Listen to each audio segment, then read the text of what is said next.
पर चल रहा था गाउस के नियम तथा इनके अनुप्रयोग, जिसमें आज हम आवेशित चालक के कारण संचित ऊर्जा तथा आवेशित बुलबुले पर दाब आदि की गणना करेंगे। तो इसमें हमारा फर्स्ट टॉपिक है आज का, वो क्या है? आवेशित चालक के कारण संचित ऊर्जा।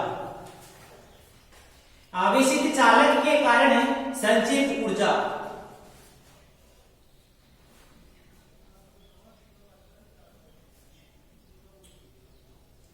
इसमें क्या है? इसमें कोई चालक गोला है, उस चालक गोले को क्या दिया जाता है? आवेश दिया जाता है। चालक गोले को क्या दिया जाता है? आवेश दिया जाता है। इस आवेश देने के कारण ये जो गोला है उसमें थोड़ा संपीड़न होता है। वो संपीड़न दिया, ये संपीड़न होता है। तो इस संपीड़न के कारण क्या होता है? कार्य होता है। तो ये जो कार्य है इस संपीड़न के कारण, वो कार्य किसमें? इसकी स्थितिज ऊर्जा में परिवर्तित हो जाता है। यही क्या है? संचित ऊर्जा। तो इसमें लिखो, माना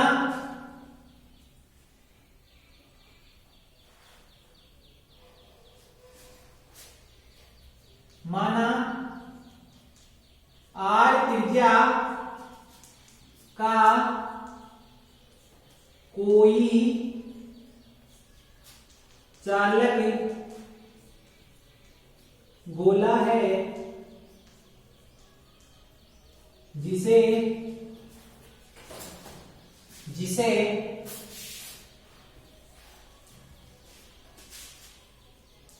आवेशित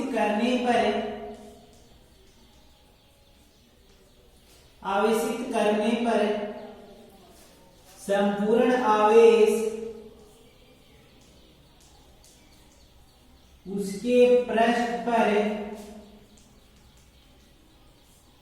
वितरित हो जाता है।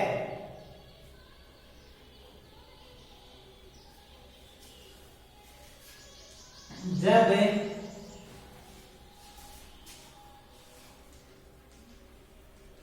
आवेशित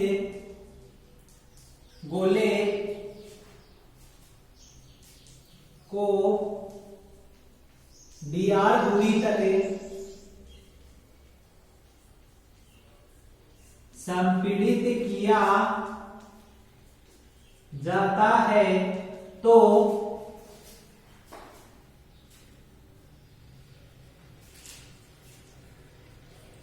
बल के विरुद्ध कार्य करना पड़ता है तथा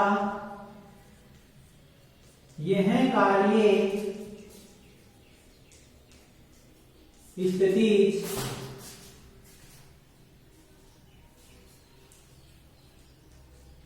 ऊर्जा के रूप में संचित हो जाता है। कोई चालक गोला है जिसकी त्रिज्या क्या है? आर है। उस चालक गोले को जब आवेश दिया जाता है तो जो आवेश है वो उसके संपूर्ण पृष्ठ पर वितरित हो जाता है। जब हम इस चालक गोले में dr संपीड़न करते हैं तो बल होते हैं, आवेश किया जाता है। तो ये आवेश है, समान आवेश है, समान आवेशों के बीच क्या होगा? प्रतिकर्षण होगा। तो जब हम इसे संपीड़ित करेंगे तो बलों के विरुद्ध क्या करना पड़ेगा? कार्य करना पड़ेगा तथा यह जो कार्य है वो किसके रूप में? स्थितिज ऊर्जा के रूप में संचित हो जाता है।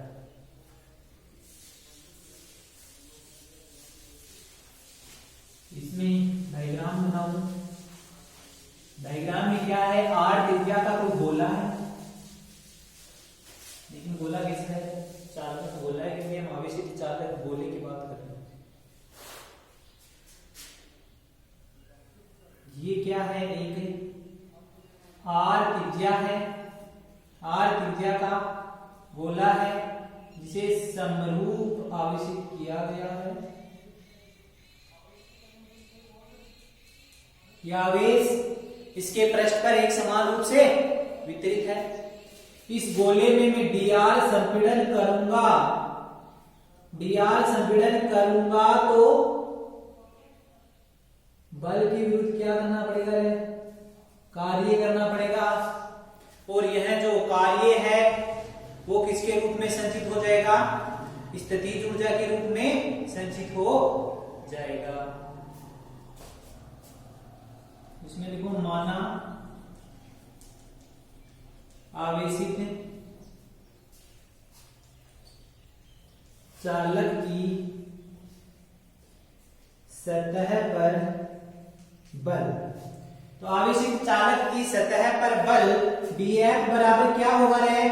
dF बराबर है sigma square dA upon 2 epsilon note. इसकी ये जो dF बराबर sigma square dA upon 2 epsilon note है, इसकी गणना हमने लास्ट क्लास में की थी कि एक चालक गोला है, उसकी सतह पर लगने वाला बल कितना होता है? तो कितना था? dF बराबर sigma square dA upon 2 epsilon note, जिसे समीकरण नंबर 1 नाम दे दिया। अब ये तो क्या आ गया? बल। अब यदि मैं इस चालक गोला है इसमें मैं dr संपीड़न करूं तो इस संपीड़न में जो किया गया कार्य है वो कार्य कितना होगा? W बराबर क्या होता है? बल गुणा विस्थापन। तो लिखो चालक गोले को dr दूरी तक है, चालक गोले को dr दूरी तक है संपीड़न करने में किया गया कार्य। तो कार्य क्या होता है? बल गुणा विस्थापन। और यहां विस्थापन क्या है? dr है। यहां से इस df की जगह ये लिख दो। तो dw बराबर क्या होगा? Sigma square dA upon 2 epsilon not into dr। ये किसका मान आ गया रे? कार्य का मान आ गया।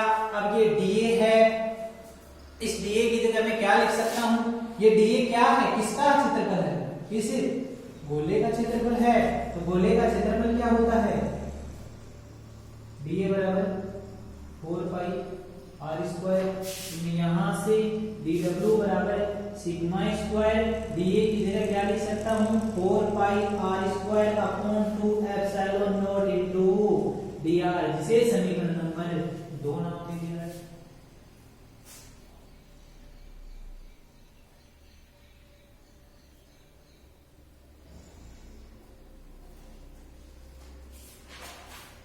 अब इस चालक गोले को जब dr संपीड़ित किया गया dr दूरी तक, इस dr दूरी तक संपीड़न करने में जो विद्युत क्षेत्र की तीव्रता है उसमें कमी तो क्या होगी? 0 होगी। लेकिन इसकी जो आयतन है उस आयतन में कमी होने के कारण जो विद्युत क्षेत्र की तीव्रता है उसमें क्या होगी? वृद्धि। कमी तो क्या होगी? 0 होगी, जबकि वृद्धि क्या होगी? E बराबर सिग्मा अपॉन एप्सिलॉन नोट। तो इसमें लिखो चालक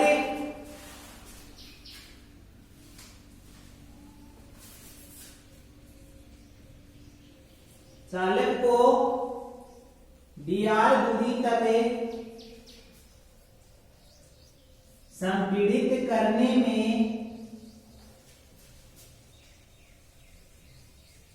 विद्युत क्षेत्र की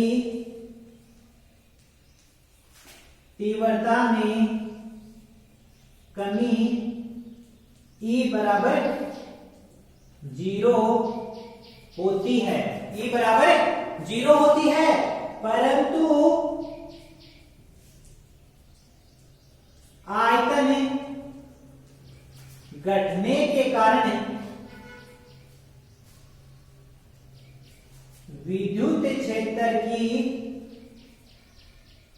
तीव्रता E बराबर सिग्मा अपॉन एप्सिलॉन नॉट बढ़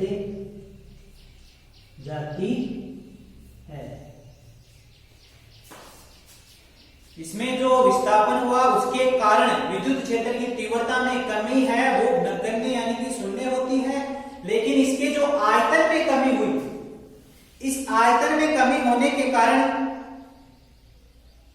इसका जो विद्युत क्षेत्र की तीव्रता है उसमें क्या होती है, वृद्धि होती है। इस गोले का आयतन क्या होगा रे?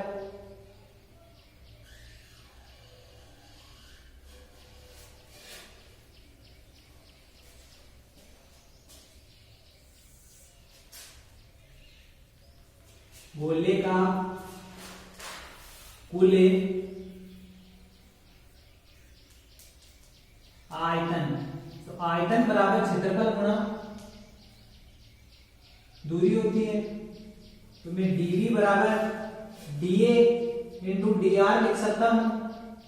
चालक गोला है, तो गोले के लिए क्षेत्रफल होगा 4πr² इंटू dr। इसे समीकरण नंबर 3 नाम दे दो, और इस समीकरण नंबर 3 में dv बराबर 4πr² इंटू dr है, उसको मैं समीकरण नंबर 2 में लिख सकता हूं। तो समीकरण 2 है 3 से, तो dw बराबर क्या होगा है, sigma square upon 2 epsilon not into dv। यहां से जो 4πr² है, 4πr² इंटू dr है, उसकी जगह क्या लिख दिया, dv लिख दिया। आगे जो अब ये जो कार्य आया वो कार्य किसके रूप में संचित हो रहा था, स्थितिज ऊर्जा के रूप में संचित हो रहा था। ये है कार्य स्थितिज ऊर्जा के रूप में संचित हो जाता है। तो मैं इस कार्य के लिए क्या लिख सकता हूं रे, स्थितिज ऊर्जा sigma square upon 2 epsilon not into dr। ये क्या आ गई, स्थितिज ऊर्जा का व्यंजक आ गया। और यदि कुल ज्ञात करना चाहो या इसका समाकलन करके लिख दो, समाकलन sigma square upon 2 epsilon not into dr। ये दोनों ही क्या है, स्थितिज ऊर्जा के व्यंजक हैं। दूसरे आवेशित चालक के कारण जो स्थितिज ऊर्जा है उसका व्यंजक ज्ञात करो, तो उसके लिए चालक गोला मानना, उसे आवेशित करेंगे तो आवेश उसकी सतह पर वितरित होगा। आवेश सतह पर वितरित हो गया। अब हम इसको dr दूरी तक इसमें संपीड़न करेंगे। हम इसमें संपीड़न करेंगे तो बल्ब के बीच में क्या होगा, कार्य करना पड़ेगा। यहां था, इसको छोटा करेंगे तो कार्य करना पड़ेगा। कार्य करेंगे तो ये जो कार्य है वो किसके रूप में संचित हो जाएगा, स्थितिज ऊर्जा के रूप में संचित हो जाएगा। तो इसमें आवेशित चालक की सतह पर बल तो क्या आएगा, dF बराबर sigma square dA upon 2 epsilon not. यहां से फिर हम क्या ज्ञात करेंगे, इसे dr दूरी तक संपीड़न करने के लिए कार्य ज्ञात करेंगे। कार्य बराबर होता है बल गुणा विस्थापन, तो कार्य बराबर बल गुणा विस्थापन, विस्थापन dr है, बल क्या है dF, dF का मान sigma square dA upon 2 epsilon not है।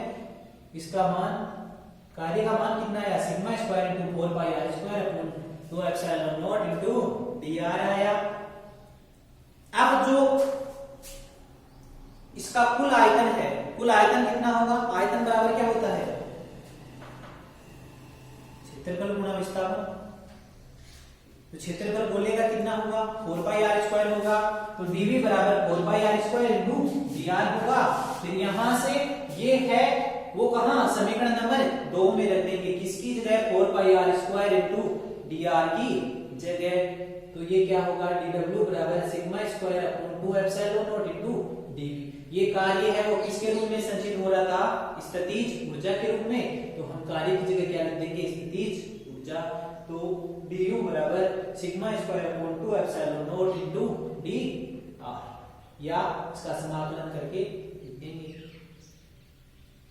ये तो क्या हुआ, आवेशित चालक के कारण संचित ऊर्जा। मुद्दा। अब हमारा नेक्स्ट क्या है, लास्ट टॉपिक इस चैप्टर का, वो है आवेशित बुलबुले पर दाब आदि के।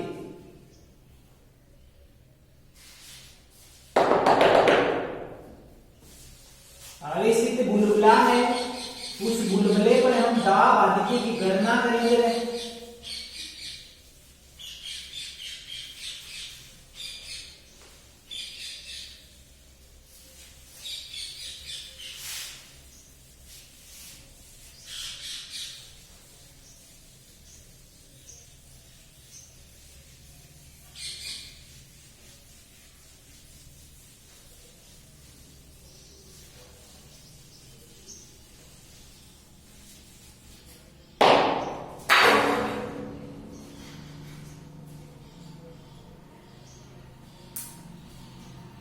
चैप्टर का लास्ट टॉपिक है वो क्या है,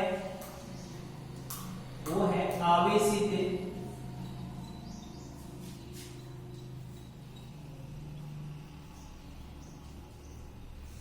बुलबुले पर दाब आदि के। आवेशित बुलबुले पर दाब आदि के।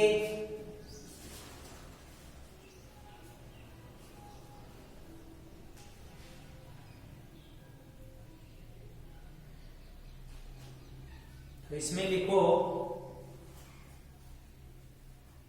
माना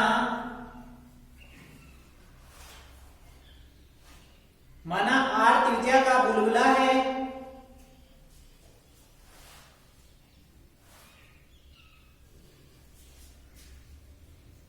माना आर त्रिज्या का बुलबुला है,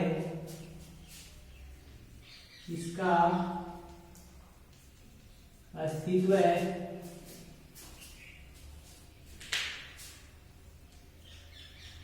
तब तक संभव है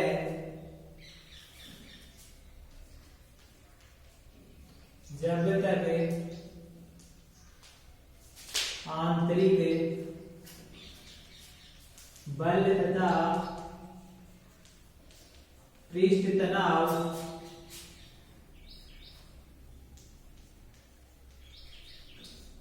संतुलन में रहें।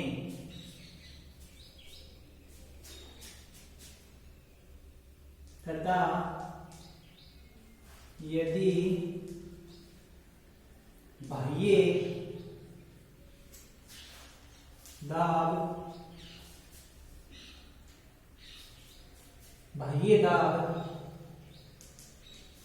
बढ़ता है तो आवेशित बुलबुला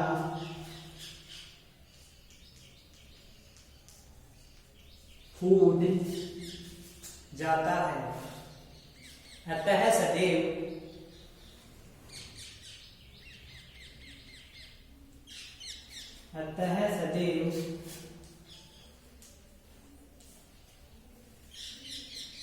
पानी के बुलबुले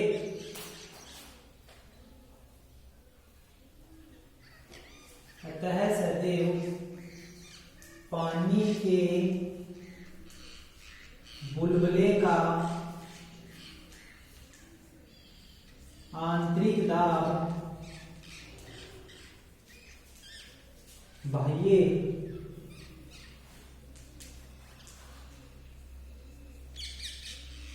वायुमंडलीय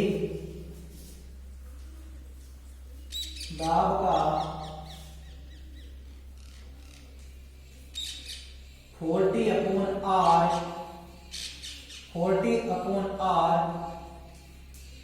गुणा ज्यादा होता है। आंतरिक दाब है वो बाह्य दाब का कितना गुना होता है, 40/R गुना ज्यादा होता है। अब यदि इस बुलबुले को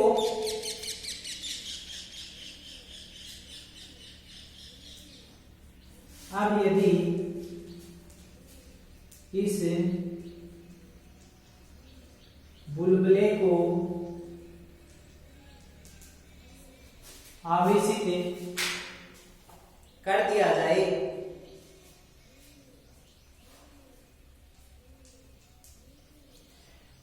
तो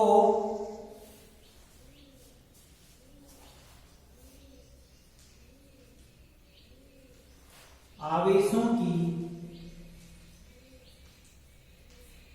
उपस्थिति के कारण विद्युत बल लगता है। आवेशों की उपस्थिति के कारण विद्युत बल लगता है। अतः आवेशित बुलबुले पर दाब आदि के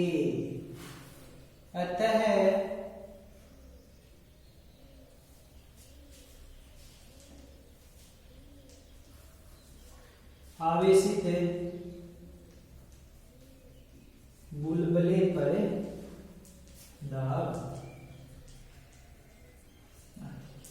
इसमें क्या है, माना आर त्रिज्या का बुलबुला है, इसका अस्तित्व तब तक संभव है जब तक आंतरिक बल तथा पृष्ठ तनाव संतुलन में रहे। यदि बाह्य दाब बढ़ेगा तो क्या होगा, बुलबुला फूट जाएगा। अतः सदैव पानी के बुलबुले का आंतरिक दाब बाह्य वायुमंडलीय दाब का 4T/R गुना ज्यादा होता है। यदि इस बुलबुले को आवेशित किया जाता है तो आवेशों की उपस्थिति के कारण विद्युत दाब लगता है। अतः आवेशित बुलबुले पर दाब आदि के, तो हम आर त्रिज्या का बुलबुला लेंगे, उसमें दाब आदि के है। वो दाब आदि के किसके कारण होगा रे, आवेशों की उपस्थिति के कारण। आवेश उपस्थित होंगे तो क्या होगा, विद्युत दाब आरोपित होगा, जिसी के कारण दाब आदि के।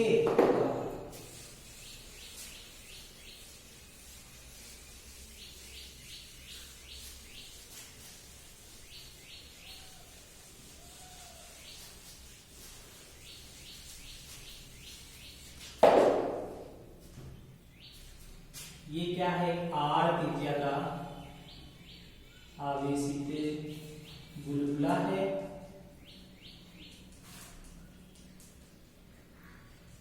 इसकी त्रिज्या कितनी है, स्मॉल आर है।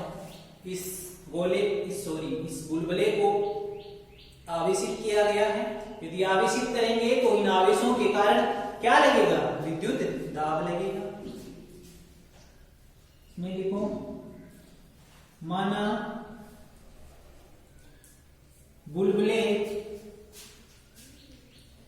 पर दाब आदि के, माना बुलबुले पर दाब आदि के, ये क्या होता है,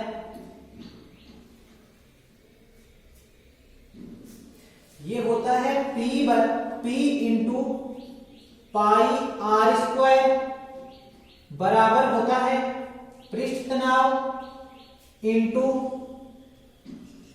वर्ग की परिधि इंटू उसकी परिधि की कितनी सतह है, 2 सतह हैं, तो 2 से गुणा होता है। दाब गुणा पाई आर स्क्वायर बराबर पृष्ठ तनाव इंटू परिधि इंटू 2। ये 2 क्यों है, क्योंकि इसकी 2 से, तो यहां से अब P बराबर क्या होगा रे, पाई से पाई चला गया, R से R चला गया, P बराबर कितना आया रे, 40/R आया।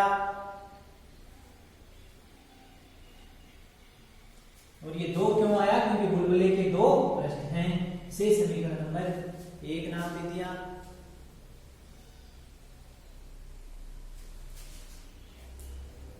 चूंकि यहां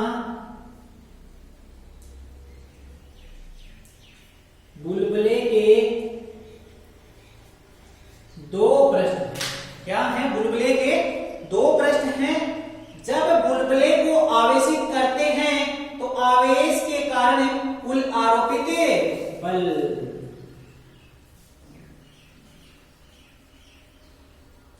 जब बुलबुले को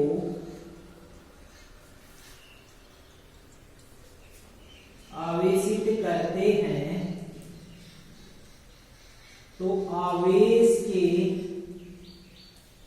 कारण कुल आरोपित दाब कितना होगा रे? दाब कितना होगा? दाब होगा P plus sigma square upon 2 epsilon not बराबर होगा किसके लिए? 40 बटा R के। P plus sigma square upon 2 epsilon not 40 बटा R के बराबर होगा। तो यहां से P बराबर क्या है? 40 बटा R minus sigma square upon 2 epsilon not.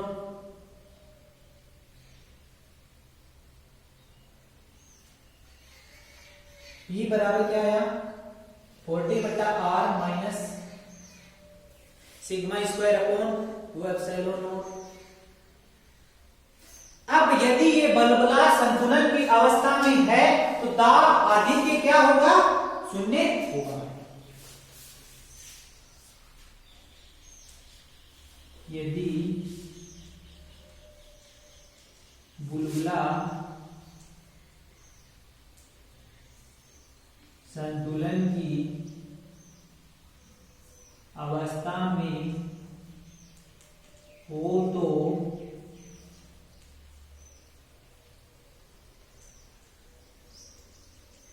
दाब आधिक्य शून्य होगा। दाब आधिक्य शून्य होगा तो शून्य किसके बराबर होगा रे? 40 बटा R माइनस सिग्मा स्क्वायर बटा 2 एप्सिलॉन नॉट। यहां से इस दाब आधिक्य P बराबर क्या लिख देंगे? शून्य लिख देंगे। तो यहां से क्या आएगा? 40 बटा R बराबर sigma square upon 2 epsilon naught आ गया। अब यहां से हम पृष्ठ तनाव की गणना कर सकते हैं। त्रिज्या की गणना कर सकते हैं तथा आवेश घनत्व सिग्मा की गणना कर सकते हैं। तो त्रिज्या क्या होगी? त्रिज्या R बराबर क्या होगी रे? त्रिज्या R बराबर क्या आएगी? R बराबर आएगी, ये R इधर ले आओ, ये वाला यहां आएगा, ये वाला यहां आएगा। यहां से R बराबर क्या आएगा? 8t epsilon not upon sigma square. ये किसका मान आ गया? त्रिज्या का मान। त्रिज्या का मान कितना? R बराबर 8t epsilon not upon sigma square. ये त्रिज्या आ गई। यहां से हम आवेश घनत्व भी ज्ञात कर सकते हैं। तो आवेश